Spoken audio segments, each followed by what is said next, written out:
नमस्कार, स्वागत है आपका करियर रेडुनेस्ट पर। और दोस्तों, थोड़ा-सा देर से ज़रूर आए हैं, लेकिन डोंट वरी। हम डिस्कस करने वाले हैं बीकॉम सेमेस्टर 3 का जो मेजर सब्जेक्ट है बिजनेस एडमिनिस्ट्रेशन। उसका पेपर है company act and secretarial practice. इस पेपर के हम इंपॉर्टेंट क्वेश्चंस को इस वीडियो में डिस्कस करेंगे। तो जो भी स्टूडेंट है बीकॉम सेमेस्टर 3 के, उनके लिए ये क्लास है। और ये आपका सिलेबस है, 4 यूनिट में आपका सिलेबस डिवाइडेड है।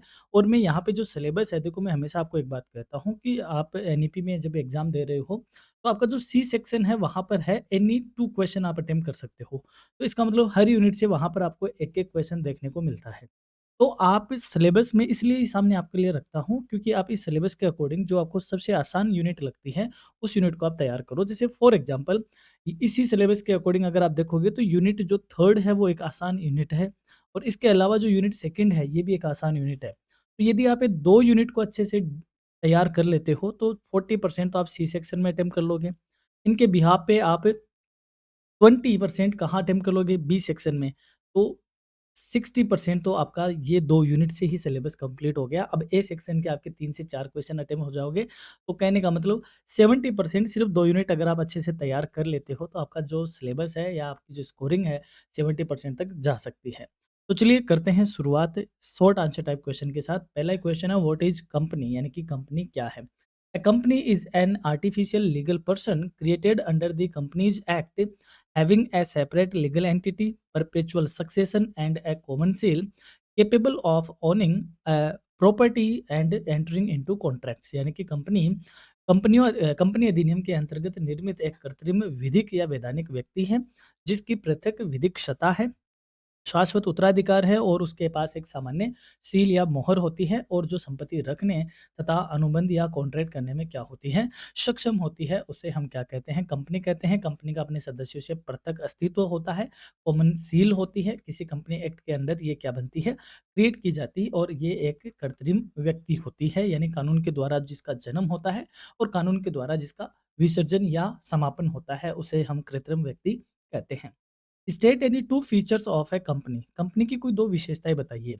To important features of a company are separate legal entity and limited liability. यानी कंपनी की दो प्रमुख विशेषताओं की बात करें तो पृथक वैधानिक सत्ता का होना और सीमित दायित्व का होना, which clearly distinguish between in sorry it from partnership and sole proprietorship forms of business organisation. ये इसकी जो पृथक वैधानिक सत्ता का होना और सीमित दायित्व का होना बताता है कि ये साझेदारी और एकल स्वामित्व व्यवसाय से क्या है, स्पष्ट रूप से अलग है।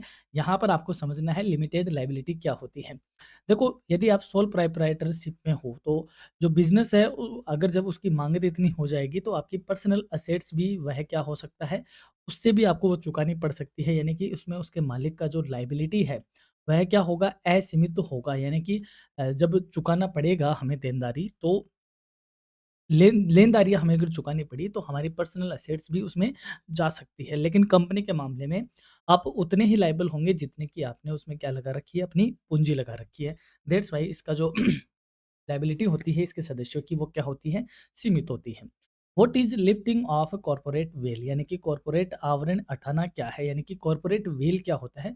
कॉर्पोरेट वेल एक पर्दा होता है कंपनी में और कंपनी के मालिकों में, कि कंपनी कंपनी अपने मालिकों से या अपने सदस्यों से क्या है?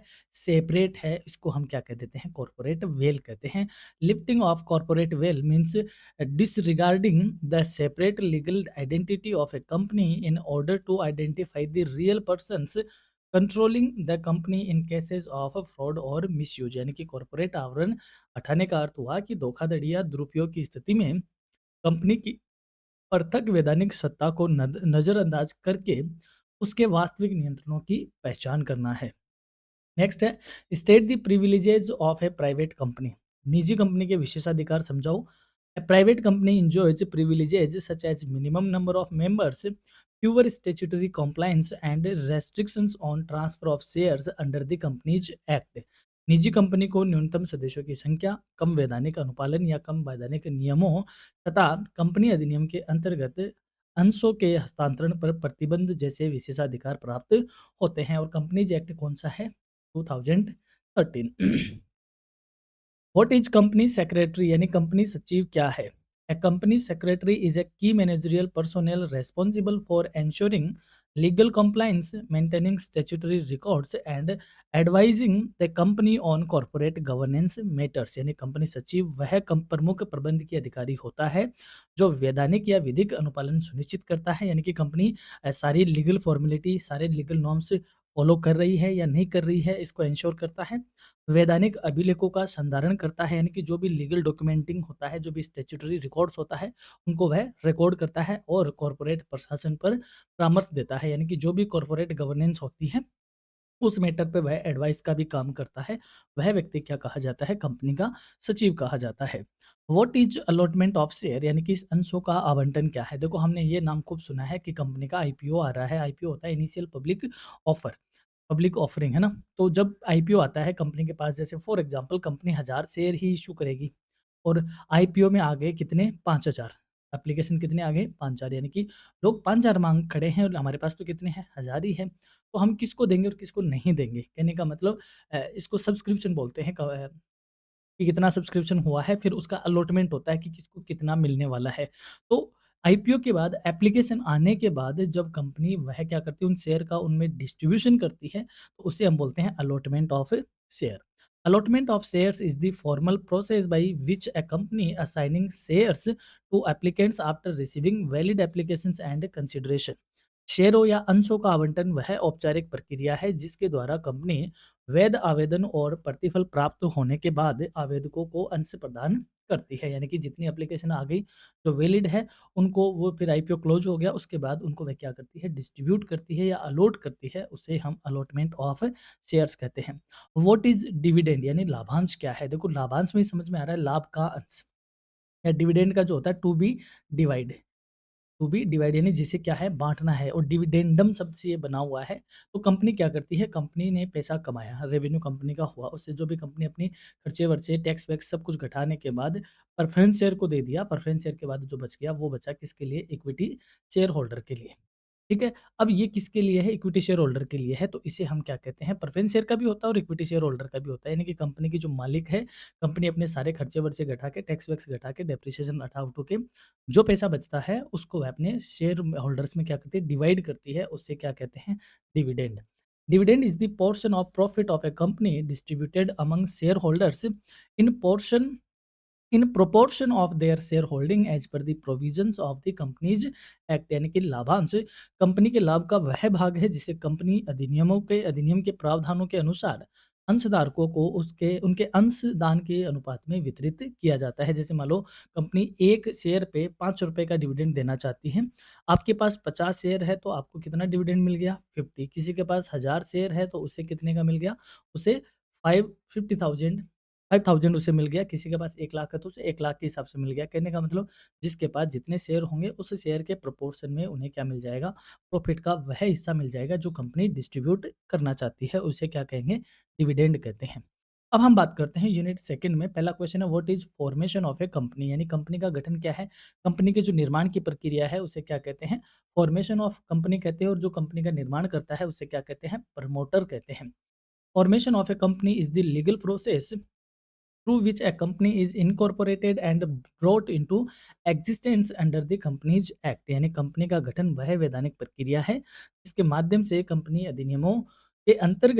अधिनियम के अंतर्गत कंपनी की स्थापना कर उसे विधिक अस्तित्व प्रदान किया जाता है, यानी कि जो कंपनी एक्ट है उसके अंदर जो भी प्रोसेस होती है कंपनी के फॉर्मेशन की, उस प्रोसेस को फॉलो करके कंपनी को लीगल एग्जिस्टेंस में लाना क्या कहा जाता है? फॉर्मेशन ऑफ ए कंपनी, यानी कंपनी का निर्माण या कंपनी का गठन।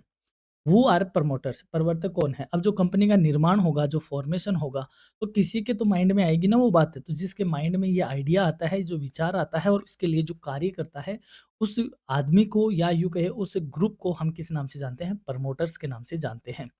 Promoters are persons who conceive the idea of forming a company and undertake necessary steps to bring the company into existence, यानी कि प्रवर्तक वे व्यक्ति होते हैं जो कंपनी के गठन की परिकल्पना करते हैं और उसे अस्तित्व में लाने के लिए आवश्यक कार्यवाही करते हैं, यानी कि जो भी कागजी कार्यवाही होती है, जो भी काम होते हैं, स्टेप्स होते हैं, और कंपनी का जिसके माइंड में आइडिया आता है, उस ग्रुप ऑफ पर्सन को हम क्या कहते हैं? प्रमोटर्स कहते हैं। State two duties of promoters, प्रवर्तकों के 2 कर्तव्य बताओ। अब जो है प्रमोटर है इनके कुछ कर्तव्य भी हैं, इनको कौन-सी बातें उन पर अप्लाई होती है। Promoters must disclose all material facts and must not make any secret profit during the formation of the company, यानी कि प्रवर्तकों का कर्तव्य है कि वे सभी महत्वपूर्ण तथ्यों को पूर्ण प्रगटीकरण करें, यानी कि उनको पूरी तरीके से जितने भी फैक्ट है उनको सारे प्रकट करें और साथ ही में कंपनी के गठन के दौरान कोई गुप्त लाभ न कमाए। ये प्रमोटर्स के क्या होते हैं, कर्तव्य होते हैं। What is memorandum of association, जिसे हम एमओए कहते हैं, यानी कि पार्षद सीमा नियम। अब पार्षद सीमा नियम का मतलब होता है कंपनी का काम कैसे होगा, कंपनी का स्ट्रक्चर क्या होगा, कंपनी किस तरीके से, क्या ऑब्जेक्टिव है, कंपनी क्या क्या किस सेक्रेटरीज के पास क्या पावर्स है, ये सारी बातें जहां लिखी होती है उसे हम बोलते हैं कंपनी का मेमोरेंडम ऑफ एसोसिएशन, यानी कि पार्षद सीमा नियम। Memorandum of Association is the fundamental document of a company which defines its objectives, powers, and relationship with outsiders.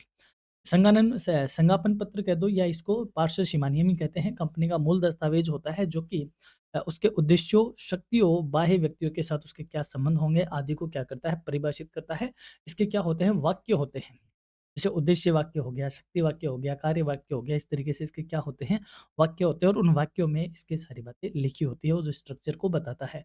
एक होता है कंपनी का आर्टिकल ऑफ एसोसिएशन, यानी कि एओए, आर्टिकल्स ऑफ एसोसिएशन, पार्षद अंतर्नियम। अब इसमें ये होता है कि कंपनी काम किस तरीके से करेगी, कंपनी के रूल्स क्या होंगे, किस तरीके से कंपनी का मैकेनिज्म या मैनेजमेंट होगा, वो जहाँ लिखा होता है उसे आर्टिकल्स ऑफ एसोसिएशन कहते हैं। Articles of association contain the internal rules and regulations for the management and administration of a company. पार्षद सिम अंतर्नियम में कंपनी पार्षद अंतर्नियमों में कंपनी के प्रबंधन और प्रशासन से संबंधित आंतरिक नियम व विनियमन सम्मिलित तो होते हैं कि कंपनी किस तरीके से अपना प्रबंधन करेगी और किस तरीके से अपने रूल रेगुलेशन रखेगी, वो जहाँ लिखा होता है उसे एओए कहते हैं।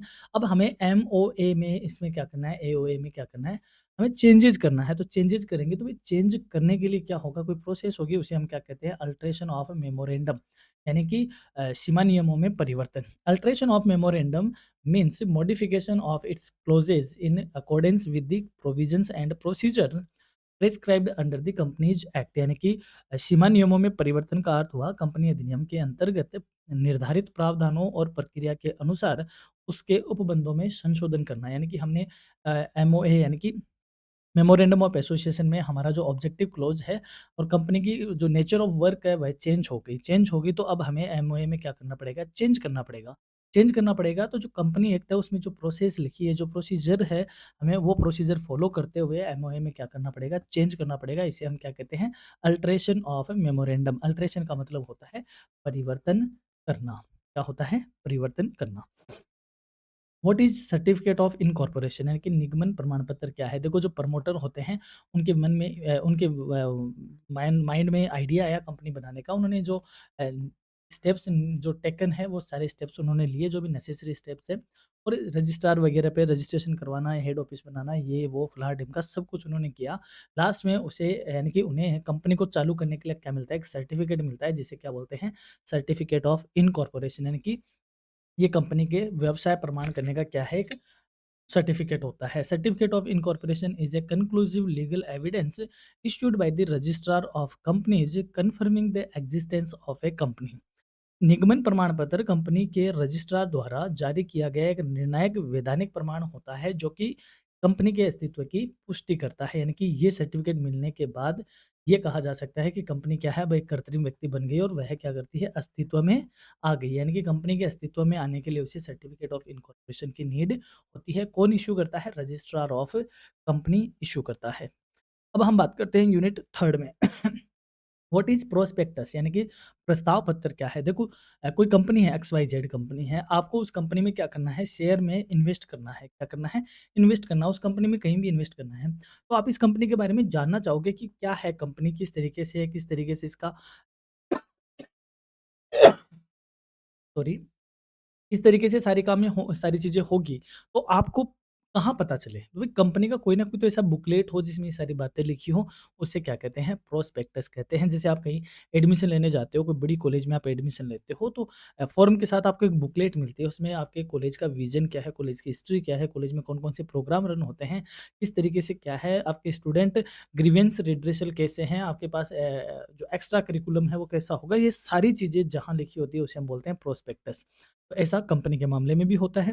Prospectus is a document issued by a company inviting the public to subscribe to its shares or debentures and containing essential information about the company। यानी कि प्रस्ताव पत्र वह दस्तावेज है जो कंपनी द्वारा जनता को उसके अंशों या ऋण पत्रों की सदस्यता के लिए आमंत्रित करने हेतु जारी किया जाता है, जिसमें कंपनी से संबंधित आवश्यक जानकारी होती है। नेक्स्ट है व्हाट इज शेयर कैपिटल। अंश पूंजी क्या है? देखो कंपनी का जो पूंजीकरण होता है, कैपिटलाइजेशन जो स्ट्रक्चर होता है, उसमें दो तरीके की पूंजी होती है। एक होती है मालिकों की पूंजी और एक होती है देनदारों की या लेनदारों की, या यूं कहें ऋणदाताओं की, ऋण पूंजी जिसको बोलते हैं। जो मालिकों की पूंजी होती है उसको हम बोलते हैं इक्विटी शेयर। क्या बोलते हैं? इक्विटी शेयर, समता अंशधारी। एक होता है जो ऋण पूंजी तो नहीं होती लेकिन अंशों की तरह होते हैं, उन्हें हम प्रेफरेंस शेयर कहते हैं। उनको दो राइट्स मिले हुए होते हैं। कमेंट करके बताना कि प्रेफ़रेंस शेयर को इक्विटी शेयर के मामले में कौन से 2 राइट है जो मिले हुए हैं। एक होता है ऋण पूँजी जिसमें हम डिबेंचर को रखते हैं यानी कि ऋण पत्रों को रखते हैं। तो शेयर कैपिटल कंपनी की जो कैपिटल होती है, ऑथराइज़्ड कैपिटल होती है, छोटे-छोटे टुकड़ों में डिवाइडेड होती है और प्रत्येक एक टुकड़े को हम शेयर कहते हैं और सारी पूँजी को क्या कहते हैं? शेयर कैपिटल कहते हैं।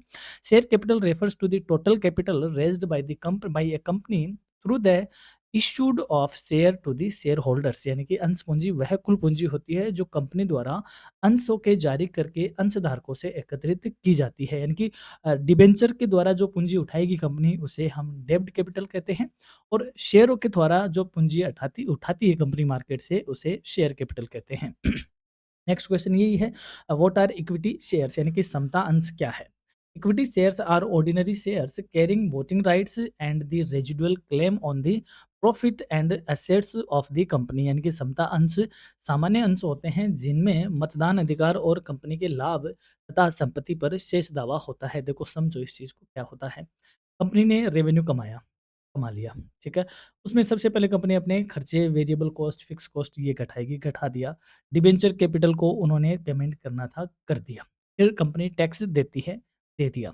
फिर जो बच गया, वह जो बच गया अब इस पे किसका अधिकार है? पहला प्रेफ़रेंस शेयर को, प्रेफ़रेंस शेयर का भी दे दिया। अब जो बच गया कंपनी के पास, वो सारा किसका है?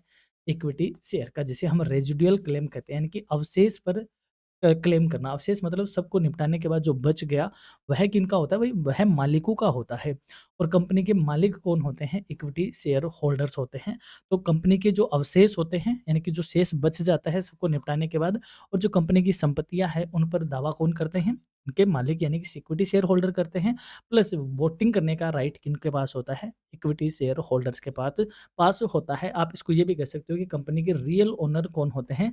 इक्विटी शेयर होल्डर्स होते हैं। व्हाट आर डिबेंचर्स, ऋण पत्र क्या होते हैं? अब देखो इन्वेस्टर अलग तरीके के होते हैं, जो रिस्क लेते हैं यानी जो हाई रिस्क लेते हैं, वो किन में इन्वेस्ट करते हैं? इक्विटी शेयर्स में करते हैं।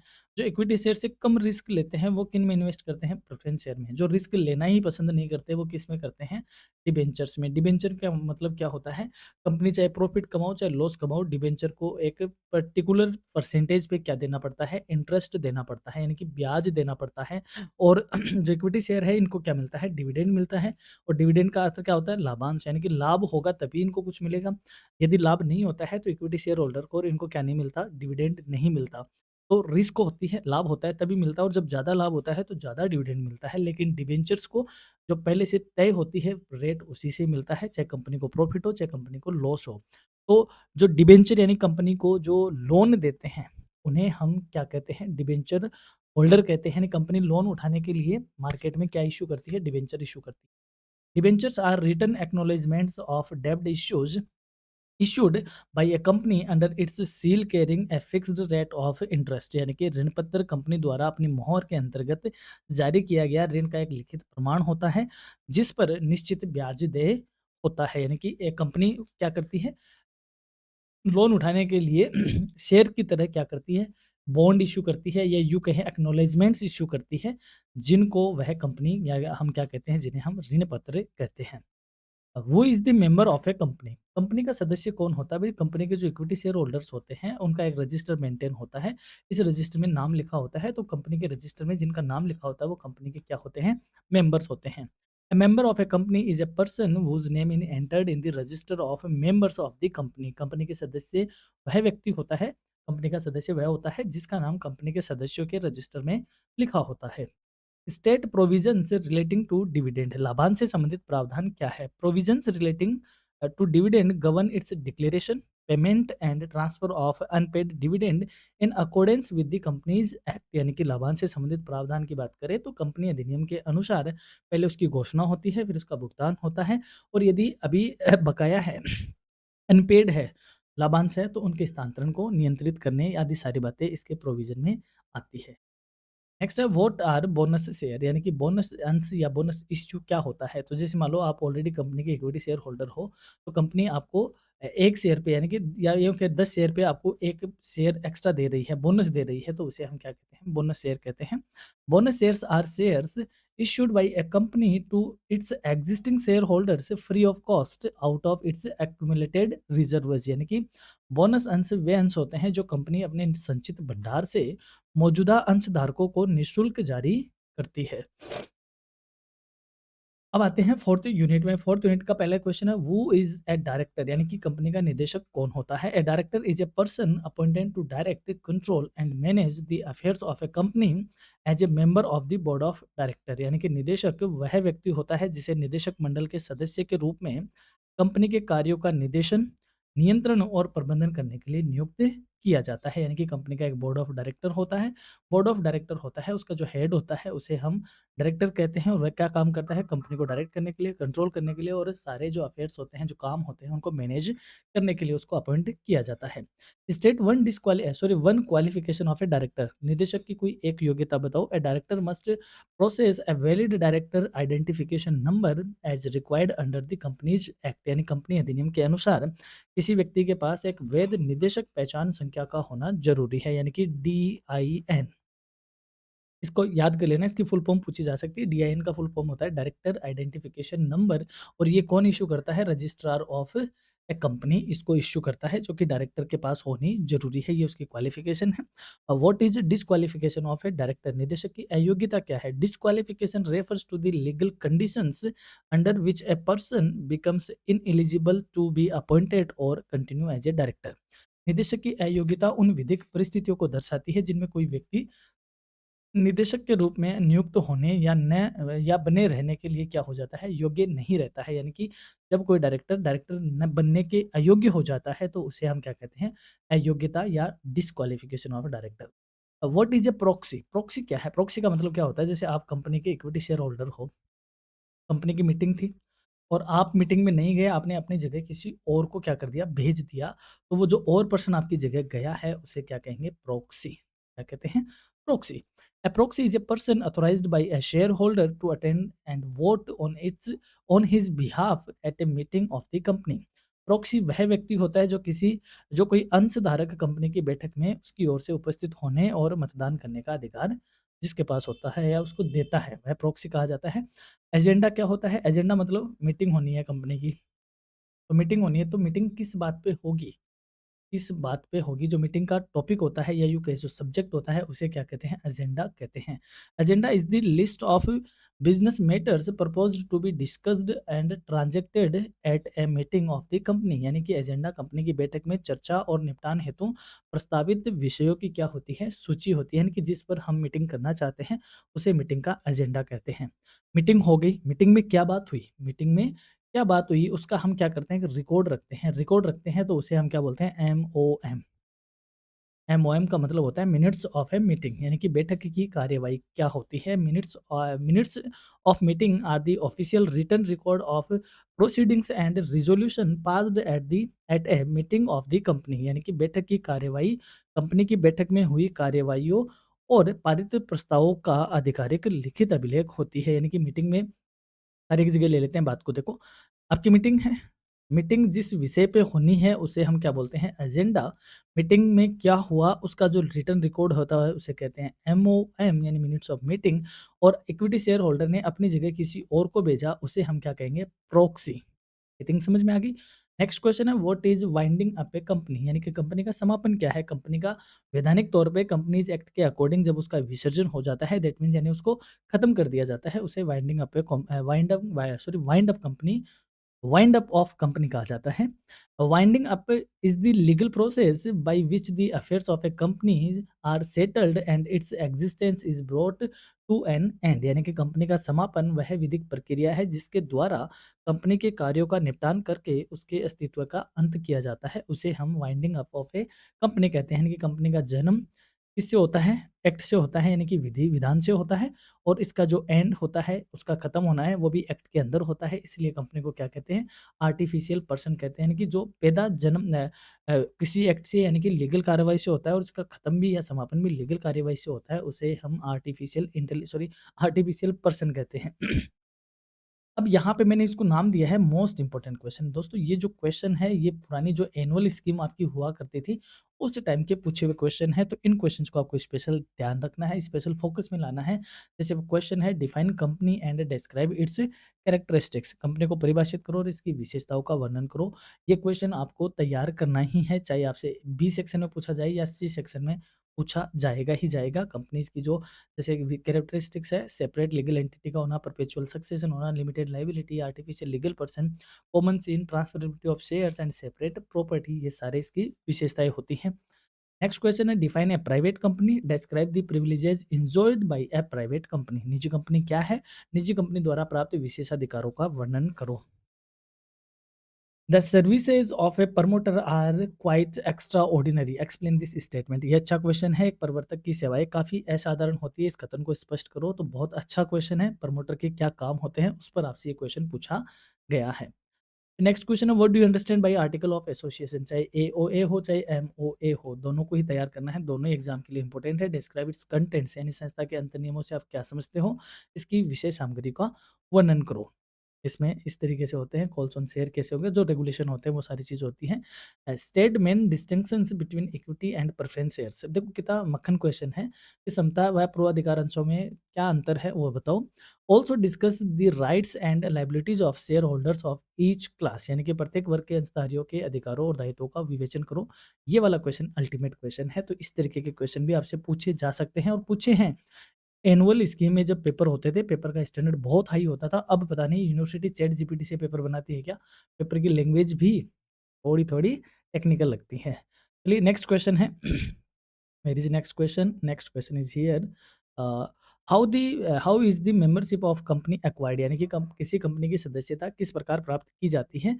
In what circumstances does it keys, यानी कि और किन परिस्थितियों में इसकी सदस्यता समाप्त हो जाती है? देखो इतना अच्छा क्वेश्चन है। यदि आपसे टेक्निकली क्वेश्चन पूछा गया तो ये क्वेश्चन भी पूछा जा सकता है। बहुत लेवल का क्वेश्चन है, आपको पढ़ना चाहिए। सेकंड ईयर का स्टैंडर्ड जो रखता है वो क्वेश्चन है। What are the powers of director, संचालकों की शक्तियाँ क्या है या निदेशकों की शक्तियाँ क्या है? What are their duties under the Companies Act, company अधिनियम के अधीन इनके कर्तव्यों का उल्लेख करो। स्टार मार्क लगा लो।